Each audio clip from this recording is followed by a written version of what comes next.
أسس بالعربي. مشاهدي أسس بالعربي، أهلا وسهلا بكم في الإصدار الجديد من كورس التغذية الرياضية المعتمد من ICSA شرح بالعربي. كورس التغذية هنا أصبح منظم أكتر شوية، وضافوا فيه لبعض صفحات جوه الكتاب جوه الشباتر، فحبينا نعمل الإصدار الجديد بتاعه. فلو أنت بتتفرج علينا فدي أول حلقة هنبتدي نعرف فيها الكورس الجديد وإيه الحاجات اللي اتغيرت فيه. أول شابتر معانا هيكون بعنوان التغذية. هناخد تعريف علم التغذية وإيه دوره، وإزاي الإنسان بيقدر يختار الأكل بتاعه بناء على إيه، يعني أنا أكل ده وما أكلش ده، وإيه اللي بيشدني، عشان الحاجات دي مهمة جدا. لو عرفناها من ناحية الفسيولوجية والسيكولوجية هتفيدنا كتير واحنا بنعمل الدايت للعملاء بتاعتنا.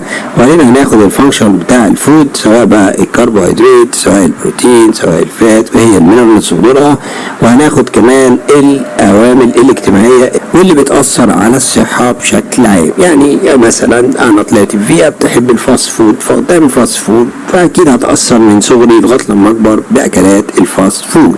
أما الشابتر التاني فهيشرح أجهزة الجسم واللي بتتعامل مع الأكل ده، وخصوصا الجهاز الهضمي. فطبعا عشان نفهم الجهاز الهضمي هناخده على المستوى الخلوي، يعني تركيب الخلية من الأول خالص، لأن أي حاجة في جسمنا عبارة عن خلايا جنب بعضها واللي بتكون الأورجنز، وبعد الأورجنز تتعامل مع بعضها تديني الجهاز الهضمي ده. أما الشابتر الثالث هيكون بخصوص الميتابوليزم، التمثيل الغذائي وتوازن الطاقة. هنعرف ايه هي عملة الطاقة في الجسم، كل أكل بناكله بيروح بيعمل ايه في الآخر، بيتحول ليه. كمان هناخد سر الوزن نفسه، سواء في الاستقرار بتاعه أو في نزول الوزن، ايه هي السعرات الداخلة والسعرات الخارجة. وده جزء مهم جدا عشان نقدر من خلاله نحدد الإنسان ده ازاي يحافظ على الوزن بتاعه بعد ما تعمل له الدايت بتاعه. هنفهم طبعا ايه هي ATP وبيتكسر ازاي عشان الجسم يقدر ينتج طاقة، وهنتعرف على أنظمة الطاقة المختلفة، ازاي بيتم التوليفة بين الكربوهيدرات والبروتين والفاتس وجميع عناصر الغذائية التانية عشان الجسم ينتج المهمة اللي هو هيعمل، سواء بقى كان تمرين أو مجهود عمل أو أي مكان.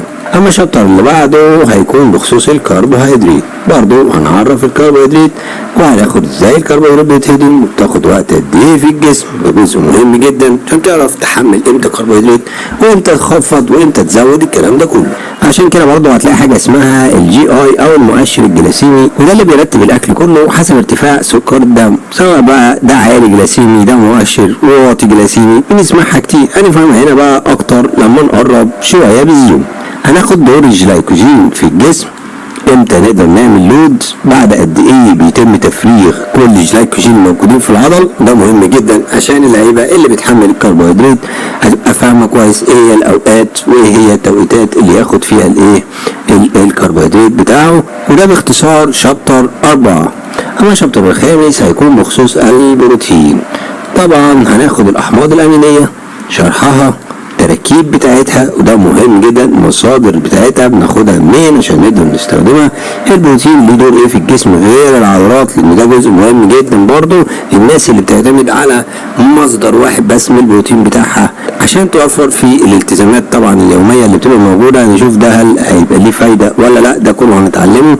زائد ايه الاحتياجات اليوميه من البروتين بدون افوره عشان نعرف احنا محتاجين قد ايه بالظبط، والبروتين بيتهضم بياخد وقت قد ايه، والبروتين والرياضه. اما الشابتر اللي بعده هيكون بخصوص الدهون. الدهون هنعرف ان هي مش عدو، لا ده حاجه مهمه الجسم بيحتاجها، وهي النسبه اللي الجسم بياخدها طبعا طبقا للتحديث الجديد بتاع FDA 25/2030 اللي بيتحدث كل 5 سنين. هتلاقوا نسبه الدهون هنا زادت شويه عن الناس اللي درست في الكورسات القديمه، فبرضه هتفهم حاجه مهمه جدا، هتفهم الهضم بتاع الدهون، وهتتعرف على الاحماض الدهنيه الغير اساسيه وكمان الاساسيه عشان تعرف دورها في جسم الإنسان والجسم بيحتاج منها قد ايه. بعد كده الشابتر اللي بعده هيكون بخصوص الفيتامينز. هناخد كل الفيتامينز سواء الدايبة في الدهون سواء الدايبة في المية، وهنعرف ايه هي الارشادات لاستخدامها عشان ما يبقاش عندنا اوفر دوز او ويستنج ماني على الفاضي، بنفقد فلوس على الفاضي. نعرف هناخد ايه وما ناخدش ايه. المعادن الشابتر اللي بعده، وده اللي هيوضح لنا ان المعادن المينرالز عباره عن معادن كبرى ومعادن صغرى، يعني الجسم بيحتاج كميات صغيره يعني عشان تبقوا عارفين، والالكترولايتات ودورها في شحن الطاقه وشحن الكهرباء جوه الجسم، وده دور مهم جدا ناس كتير بتهمله. والشابتر اللي بعده هيكون بخصوص الميه، دور الميه، وانت اعمل لوس للميه او احس ان الميه زياده في جسمي، عشان لو فهمنا الكلام ده برضو ان بدون ميه مفيش طاقه، عشان بس رغم ان هي زيرو كالوريز بس ليها دور مهم جدا جدا جدا. هنعرف ده كله هي الكميات المناسبه. بعد ما خلصنا الاساسيات هنخش بقى نفهم دور المدرب بتاع التغذيه.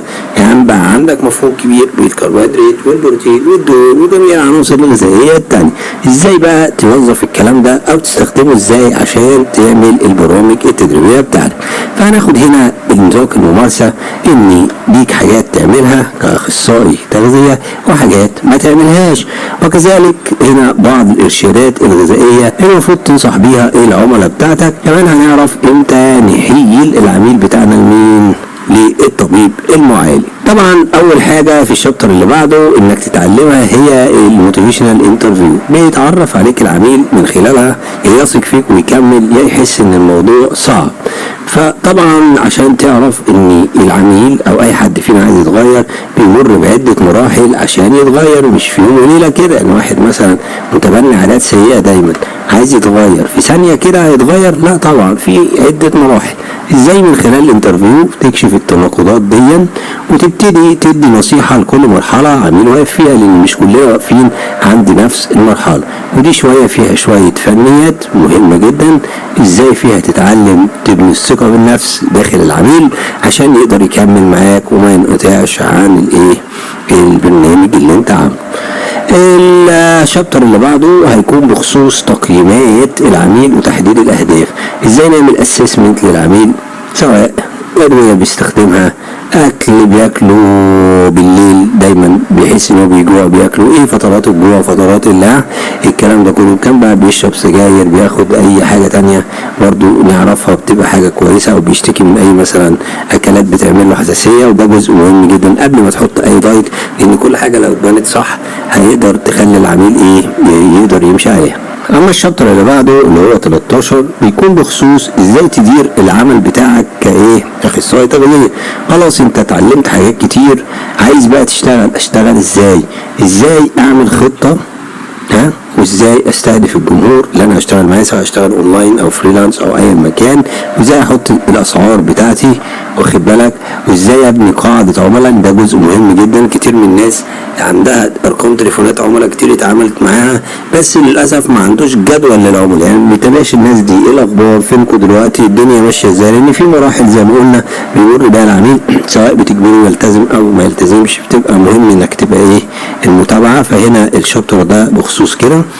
اما الشابتر اللي بعده اللي هو رقم 14 بخصوص جايد لاين للتغذيه نفسها، ودي عباره عن بعض ارشادات كده مهمه جدا عشان يعني ثابته تقدر تدير بيها المجتمع عامه. يعني في ناس موظفين، في ناس عمال، مش كلهم يعني الثقافه عاليه للطريقه دي، فبالتالي بنقدر نقول لهم 1 2 3 ده اللي انت بتمشي عليه خلال نطاق السعرات دي. هي دي عباره عن جايد لاين هنشوفها مع بعض، يعني زي ازاي نتعامل مع الخضروات والفاكهه، الزيوت بصفه عامه. شوف جنرال خالص، ما قلتش تاخد قد كذا افوكاتو، تاخد قد كذا تفاح في اليوم، لا بنتكلم عن الصحه بكل الاحجام نفسها. بعد كده الشابتر اللي بعده بيعلمنا اللي هو رقم 15 ازاي نقدر نقرا الليبلز او الملصقات اللي موجوده على المنتجات والمكملات الغذائيه، وهل الكلام ده صح ولا لا.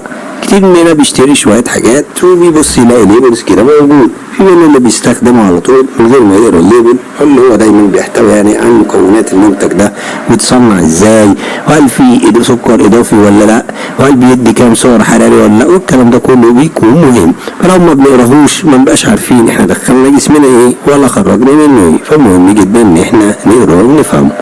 اما الشابتر اللي بعده اللي هو رقم 16 المكملات الغذائيه، وهنا المكملات الغذائيه مهمة للرياضيين لازم نتعرف عليها. أول حاجة بنعرفها هو نطاق الممارسة، هل أنا ليا أعمل ولا مليش أعمل؟ يعني مثلا هل أنفع أنصح العميل ياخد مكمل غذائي، هل دي من اختصاصاتي ولا لا، عشان ده جزء مهم. هنعرف هي الفيتامينات والمعادن، وهنعرف طبعا انواع مكملات البروتين، مكملات الطاقة، مكملات اللوس ويت. دي حاجة بتبقى مهمة جدا، وازاي نوظف الكلام ده كله في التغذية الرياضية. اما شابتر 17 بخصوص جميع انواع الدايتات اللي موجودة حوالينا.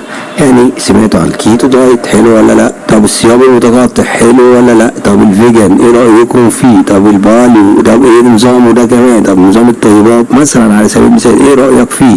الكلام ده كله لما بنعرفه بنقدر ننصح العملاء بتاعتنا، لان العميل عايش في مجتمع سمع والله على نظام، ايه رأيك يا كوتش في مش عارف ايه، ما ينفعش تقول له لا والله ما اعرفوش وما خدنوش في الكلاس ده، فاهم قصدي؟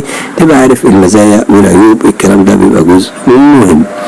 بعد كده اللي هو اخر شابتر بنختم بيه، اللي هو بيتكلم عن الحالات اللي بتعمل لها نظام غذائي بشكل خاص يعني، وايه دوري انا في نطاق الممارسه المهنيه بتاعتي، وكمان التغذيه عبر مراحل العمر المختلفه، يعني كبار السن نظامهم ايه، هل عشان يحافظ على الكتله العضليه كبروتين والكلام ده ولا مش مسموح له؟